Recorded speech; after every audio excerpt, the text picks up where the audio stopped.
China की capital Beijing से तकरीबन 2000 किलोमीटर दूर है एक सिटी जुनिये। 70 लाख की आबादी वाले इस शहर में हैं 2 एयरपोर्ट। अब जैसे 2 एयरपोर्ट कम नहीं थे तो 3 घंटे की दूरी पे ल्यूपानशुई सिटी में है तीसरा एयरपोर्ट। 2014 में ओपन हुए इस एयरपोर्ट को बनाने की कीमत थी तकरीबन $208 मिलियन।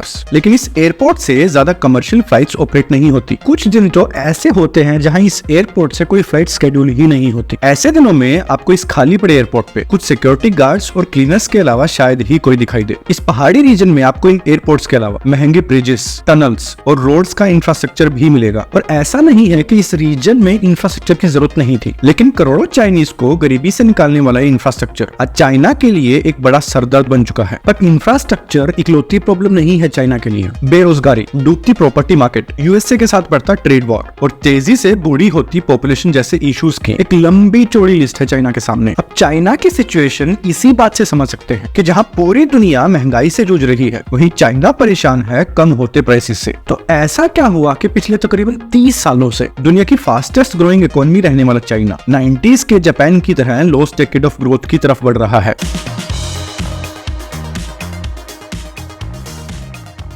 आपने कभी जेंगा नाम का गेम खेला है? लकड़ी के ब्लॉक से बना ये गेम काफी सिंपल है। आप एक एक करके इन ब्लॉक्स को निकाल के ऊपर रखते जाइए और एक टाइम पे ये पूरी स्ट्रक्चर अनस्टेबल होके गिर जाती है। एक इकोनॉमी भी कुछ ऐसी ही स्ट्रक्चर है जो बनती है काफी सारे सेक्टर से मिलकर। अगर 1-2 सेक्टर्स में गड़बड़ होगी तो इकोनॉमी जेंगा की स्ट्रक्चर की तरह संभल जाती है। लेकिन अगर एक साथ ज्यादा सेक्टर्स काम करना छोड़ दे तो इकोनॉमी खुद को संभाल नहीं पाती और कोलैप्स हो जाती है। चाइनीज इकोनॉमी के साथ भी कुछ ऐसा ही हो रहा है। अच्छा, चाइनीज इकोनॉमी को समझने से पहले एक छोटी सी बात आपसे। इस वीडियो को आप सिर्फ चाइना से रिलेटेड ही मत समझिए। कई मायनों में इंडिया में जो आज हो रहा है वो चाइना में कुछ सालों पहले हुआ था। इंडिया और चाइना एक दूसरे से जितने अलग हैं, कुछ चीजों में उतनी ही सिमिलर भी, जैसे कि दोनों कंट्रीज की पॉपुलेशन का साइज, या फिर आज इंडिया में तेजी से डेवलप होता इंफ्रास्ट्रक्चर, या इंडियंस और चाइनीज सिटीजन्स का प्रॉपर्टी को लेकर प्यार। ये सब है आगे इस वीडियो में। तो इस वीडियो से कोशिश कीजिए अपनी समझ को और बेहतर करने की, क्योंकि चाइना की स्टोरी में लेसन्स छुपे हैं हम सब के लिए। चलिए अब वापस वीडियो पे। चाइना आज दुनिया की दूसरी सबसे बड़ी इकोनॉमी है और ये सब चाइना ने किया है पिछले तकरीबन 40 सालों में। ह्यूमन हिस्ट्री में इतनी फास्ट ग्रोथ आज से किसी कंट्री ने नहीं की है और इसके पीछे का राज छिपा है चाइना के ग्रोथ मॉडल में। ये समझना इसलिए जरूरी है क्योंकि प्रॉब्लम भी इसी मॉडल से जुड़ी है। अब देखिए, 70s और 80s का चाइना दुनिया की सबसे कम इन्वेस्टेड कंट्रीज में से एक था। तकरीबन 5 डेकेड्स तक चली Chinese civil war, Japanese war और माओइज्म के बाद चाइना में जो एक चीज मिसिंग थी वो था इंफ्रास्ट्रक्चर। जी हाँ, वो ही इंफ्रास्ट्रक्चर जो आज चाइना के लिए सरदर्द बना हुआ है। लेकिन ये इंफ्रास्ट्रक्चर इतना इंपॉर्टेंट क्यों है? अब देखिए, इकोनॉमी को बूस्ट करने के लिए इंफ्रास्ट्रक्चर कई तरीके से हेल्प करता है। आप किसी भी रोड या रेल नेटवर्क का एग्जांपल ले लीजिए। ऐसे एक प्रोजेक्ट को सालों लग जाते हैं कंप्लीट होने में और इन प्रोजेक्ट्स के लिए इंजीनियर से लेकर लेबरर्स तक एक वाइड वैरायटी की जॉब्स जनरेट होती हैं। ये तो डायरेक्ट बेनिफिट्स हैं ऐसे इंफ्रास्ट्रक्चर इन्वेस्टमेंट का। इसी सेम इंफ्रास्ट्रक्चर का यूज करके आप लोगों को, सामान को तेजी से मूव कर सकते हैं पूरी कंट्री में। इससे ना सिर्फ बिजनेसेस दूर की मार्केट तक एक्सपेंड कर पाते हैं, बल्कि लोग भी अपने गांव शहर से दूर की जॉब्स में पार्टिसिपेट कर सकते हैं, जिससे ना सिर्फ बड़े शहरों पे पड़ने वाला प्रेशर कम होता है, बल्कि दूसरे छोटे शहरों तक भी पैसा पहुंचता है और इकोनॉमिक एक्टिविटी बढ़ती है। अब ये बात चाइना को भी समझ में आ चुकी थी और टाइम था चाइना के इंफ्रास्ट्रक्चर में इन्वेस्ट करने का, पर उसके लिए चाहिए था पैसा। और यहीं पे पिक्चर में आता है चाइनीज ग्रोथ मॉडल, जो 2 पार्ट्स में काम करता है। एक तो ये कि गवर्नमेंट पॉलिसीज का यूज करके लोगों को एनकरेज किया जाए सेविंग्स के लिए, और दूसरा ये कि बैंकिंग सिस्टम की हेल्प से सेविंग्स की इस पैसे को यूज किया जाए इन्वेस्टमेंट्स के लिए। आसान शब्दों में बोलूं तो लोगों के घरों से पैसा निकाल के बिजनेसेस के हाथों में, जिसमें कुछ गलत नहीं है। इनफैक्ट मोस्टली कंट्रीज ऐसा ही करती है, बस चाइना के केस में सब एक्सट्रीम पे होता है, जो इस केस में भी था, क्योंकि चाइना का savings to GDP ratio world average से ऑलमोस्ट 2 गुना है। मतलब चाइना के पास ज्यादा पैसा इन्वेस्ट करने के लिए, जो कि पार्ट ऑफ द रीजन भी है चाइना की एक्सेप्शनल ग्रोथ के लिए। जैसे जैसे चाइना ने इंफ्रास्ट्रक्चर में इन्वेस्ट करना शुरू किया, वैसे वैसे इकोनॉमिक ग्रोथ बढ़ी और वैसे वैसे बढ़ी लोगों की इनकम। ये इनकम फिर से पहुंची बैंक्स के पास और चाइना के पास और पैसा आता गया इन्वेस्टमेंट्स के लिए। ये मॉडल 3-4 डेकेड्स तो अच्छे से चला, लेकिन आज इसी सेम मॉडल की वजह से चाइना की लोकल गवर्नमेंट्स कर्जे में है। पर वेट, अभी तो हमने डिस्कस किया कि इंफ्रास्ट्रक्चर में इन्वेस्ट करना अच्छा है इकोनॉमी के लिए, तो फिर ये कर्जा कैसे? अब देखिए, इन इन्वेस्टमेंट्स के लिए लगने वाला पैसा लोकल गवर्नमेंट्स को बैंक से मिलता है एक लोन की फॉर्म में और लोन चुकाना पड़ता है। जनरली गवर्नमेंट्स जो पैसा इन्वेस्ट करती हैं इंफ्रास्ट्रक्चर में, उससे गवर्नमेंट्स को रिटर्न्स मिलते हैं टैक्सेस की फॉर्म में, जिससे गवर्नमेंट्स उन लोन्स को चुका पाती है। हाईवे पे टोल टैक्स इसी इन्वेस्टमेंट के रिटर्न्स का एग्जांपल है। लेकिन क्या हो अगर आपकी इन्वेस्टमेंट से आपको रिटर्न ही ना मिले, जैसे कि ल्यूपानशुई सिटी का एक खाली पड़ा एयरपोर्ट। और ऐसा भी नहीं है कि दुनिया भर की गवर्नमेंट्स ऐसे प्रोजेक्ट्स नहीं बनाती, लेकिन प्रॉब्लम तब होती है जब पूरी कंट्री में ऐसे बहुत सारे प्रोजेक्ट्स हो जाए जो अपने ऊपर की गई इन्वेस्टमेंट्स को वापस ही ना कर पाए। इन प्रोजेक्ट्स को बोला जाता है नॉन प्रोडक्टिव इन्वेस्टमेंट्स। चाइना के केस में भी ऐसा ही हुआ है, जिसका रिजल्ट है लोकल गवर्नमेंट्स के ऊपर हर साल बड़ा होता कर्जे का पहाड़। ये कर्जा फ्यूचर में इन गवर्नमेंट्स की इन्वेस्ट करने की कैपेबिलिटी को और इम्पैक्ट करेगा, जिसका असर पड़ेगा चाइनीज इकोनॉमी की फ्यूचर ग्रोथ पे। पर ये तो जेंगा का सिर्फ एक ब्लॉक है। जेंगा का बिल्डिंग ऐसे एक ब्लॉक का लॉस तो आराम से संभाल लेगा। टैक्सेस के अलावा इन लोकल गवर्नमेंट्स का एक मेजर रेवेन्यू सोर्स है जमीन, जिसे वो रियल एस्टेट डेवलपर्स को बेच के पैसा कमाती है। जी हाँ, प्रॉपर्टी मार्केट। अब इंडियन से बेटर कौन समझ सकता है घर खरीदने के बारे में, और चाइनीज पॉपुलेशन का हाल भी कुछ वैसा ही है। लेकिन चाइना की रियल एस्टेट की हालत तो और भी बुरी है। चाइनीज अपनी सेविंग्स का 70% रियल एस्टेट में इन्वेस्ट करते हैं। फॉर रेफरेंस, यूएसए में शेयर 35% है। रियल एस्टेट सभी कंट्रीज के लिए इंपॉर्टेंट है, पर चाइना के केस में ये भी एक्सट्रीम पे है। प्रॉपर्टी सेक्टर चाइनीज इकोनॉमी में 30% कंट्रीब्यूट करता है, जो कि दूसरी कंट्रीज से तकरीबन 2 गुना है। 3 डेकेड्स की रैपिड इकोनॉमिक ग्रोथ के बाद न सिर्फ चाइना का प्रॉपर्टी मार्केट बढ़ा, बल्कि प्राइसेस भी साल दर साल बढ़ते ही गए। और 3 डेकेड्स कोई छोटा मोटा टाइम नहीं होता। इतना टाइम काफी है एक पूरी जनरेशन का बिहेवियर चेंज करने के लिए, क्योंकि इस टाइम में जो लोग लोन लेके प्रॉपर्टी में इन्वेस्ट कर रहे थे, उन्हें लॉसेस की बजाय अच्छे रिटर्न्स मिल रहे थे। जो property dealers border line illegal तरीके से जमीन खरीद के और मार्केट से कर्जा उठा के रियल एस्टेट डेवलप कर रहे थे, उन्होंने दूसरे प्रॉपर्टी डेवलपर्स को बिजनेस से बाहर कर डाला। और सेम कहानी थी बैंक्स की। हालत ये थी कि लोग लोन लेके घर खरीद रहे थे और रियल एस्टेट डेवलपर्स एक प्रोजेक्ट फिनिश के बिना दूसरा प्रोजेक्ट लॉन्च कर दे रहे थे। 30 साल तक चली इस पूरी प्रोसेस का रिजल्ट था चाइना में घरों की ओवर सप्लाई। चाइना में ये सिचुएशन कोविड से पहले आ चुकी थी।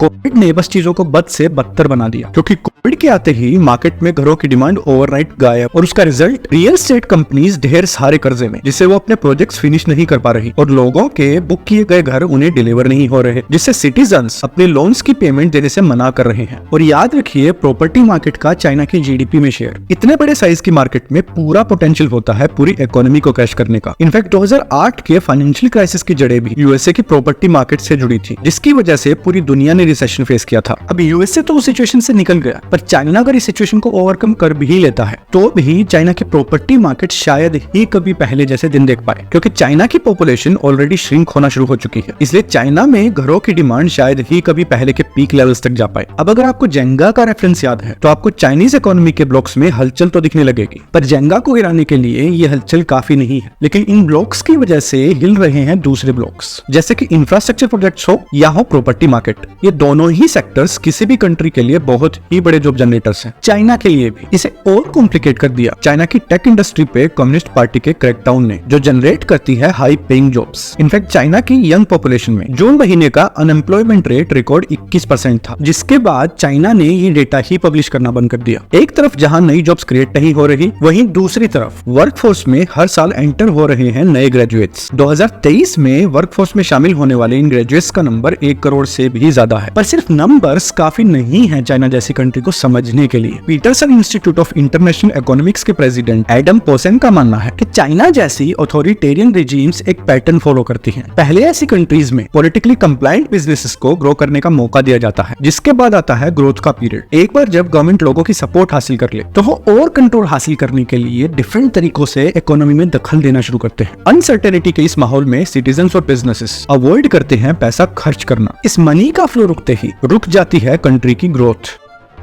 अरे कहना क्या चाहते हो? नहीं समझ में आया तो चलिए एक एग्जांपल से समझते हैं। माओ के जाने के बाद से ही चाइना में एक अनस्पोकन रूल फॉलो किया जाता है, नो पॉलिटिक्स नो प्रॉब्लम। मतलब कि जब तक आप पॉलिटिक्स से दूर रहेंगे, सरकार आपकी पर्सनल लाइफ से दूर रहेगी। इसके कुछ एग्जांपल्स चाइना में हमेशा देखने को मिलते रहते हैं, जैसे कि चाइनीज बिलियनियर जैक मा, जिन्होंने बिना परेशानी के सालों तक चाइना में बिजनेस किया, लेकिन जैसे ही उन्होंने चाइनीज पॉलिसीज को क्रिटिसाइज किया, तो ना सिर्फ वो काफी दिन तक गायब रहे, बल्कि इसका नुकसान उनकी कंपनीज को भी झेलना पड़ा। पर नॉर्मल सिटीजन्स को इस सबसे ज्यादा फर्क नहीं पड़ता। उन्हें फर्क पड़ा कोविड के बाद, जब पूरी दुनिया वर्ल्ड कप के लिए कतर के स्टेडियम्स में थी, तो चाइनीज लोग कैद थे अपने घरों में। कोविड का एक केस और कुछ ही घंटों में पूरी की पूरी सिटीज में कंप्लीट लॉकडाउन। पेंडेमिक के टाइम पे ऑलमोस्ट सारी दुनिया की कंट्रीज ने लॉकडाउन्स देखे, लेकिन चाइना जैसे अब्रप्ट और इंटेंस लॉकडाउन्स शायद ही कहीं थे। लोगों को ग्रोसरीज और बेसिक मेडिसिन तक के लिए भी स्ट्रगल करना पड़ रहा था। इसके बाद आया सबसे बड़ा शॉक। जितनी तेजी से लॉकडाउन्स लगाए जा रहे थे, उतनी ही तेजी से ओवरनाइट लॉकडाउन्स खत्म।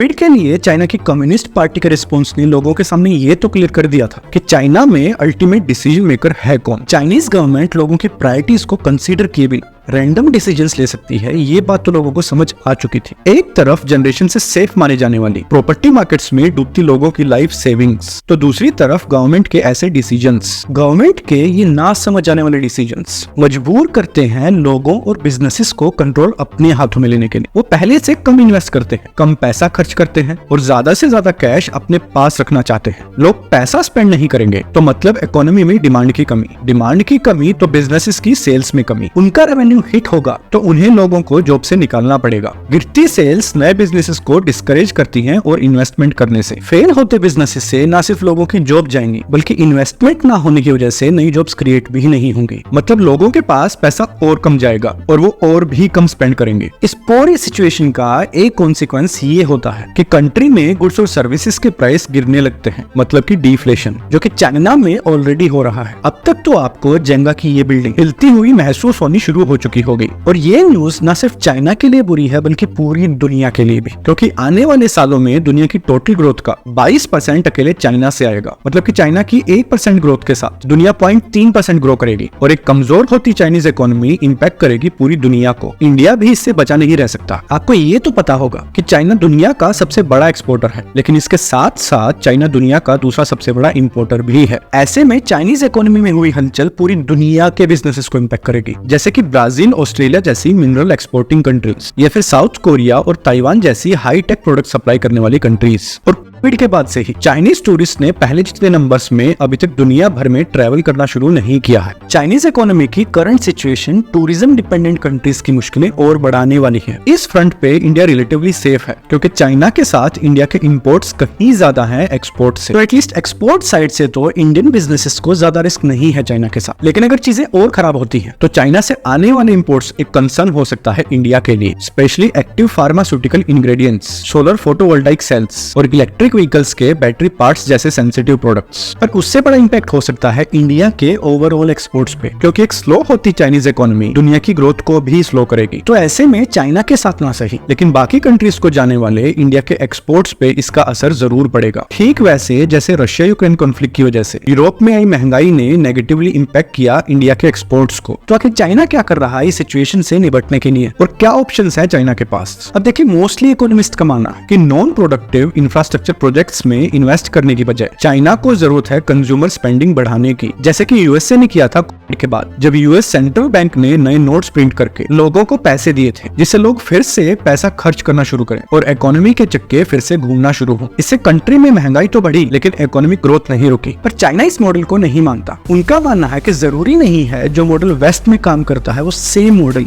चाइना में भी काम करे। ये स्टेप्स कुछ हद तक तो काम कर सकते हैं चाइना में, लेकिन इसकी कीमत काफी ज्यादा होगी चाइना के लिए, स्पेशली तब जब लोकल गवर्नमेंट्स पहले से ही हाई डेट से जूझ रही हैं और चाइनीज इकोनॉमी सही मायनों में काफी अलग भी है वेस्टर्न इकोनॉमीज से। वेस्टर्न इकोनॉमीज जहां मोस्टली कंजम्पशन ड्रिवन है, वहीं चाइना की ग्रोथ फिलोसफी है इन्वेस्टमेंट, इन्वेस्टमेंट और इन्वेस्टमेंट, जो कि आज तक काम भी कर रहा था चाइना के लिए। पर चाइना ऑलरेडी बेसिक इंफ्रास्ट्रक्चर काफी हद तक डेवलप कर चुका है। इस सेक्टर में और इन्वेस्टमेंट चाइना के लिए बस कर्जा ही बढ़ाएगी और नेक्स्ट फेज ऑफ ग्रोथ के लिए चाइना को इन्वेस्ट करना होगा एडवांस सेमीकंडक्टर्स और दूसरी लेटेस्ट टेक्नोलॉजीज में। पर इस पूरे इकोसिस्टम से कट किया जा रहा है चाइना को और इसका रीजन यूएसए के साथ बढ़ता ट्रेड वॉर। लेकिन घड़ी के कांटे इस सब के लिए कहां रुकते हैं? चाइना जितना ज्यादा टाइम लेगा किसी कंक्रीट स्टेप को लेने के लिए, उतने ज्यादा चांसेस है कि चाइनीज इकोनॉमी पूरी दुनिया के ग्लोबल ग्रोथ इंजन से फिसल के बन जाए एक टाइम बॉम्ब। जो भी हो, चाइना के आज लिए गए स्टेप्स ही डिसाइड करेंगे कि वो 2030 तक यूएसए को पीछे छोड़ के दुनिया की सबसे बड़ी इकोनॉमी बनेगा या चाइनीज इकोनॉमी भी जाएगी जापान के रास्ते पे।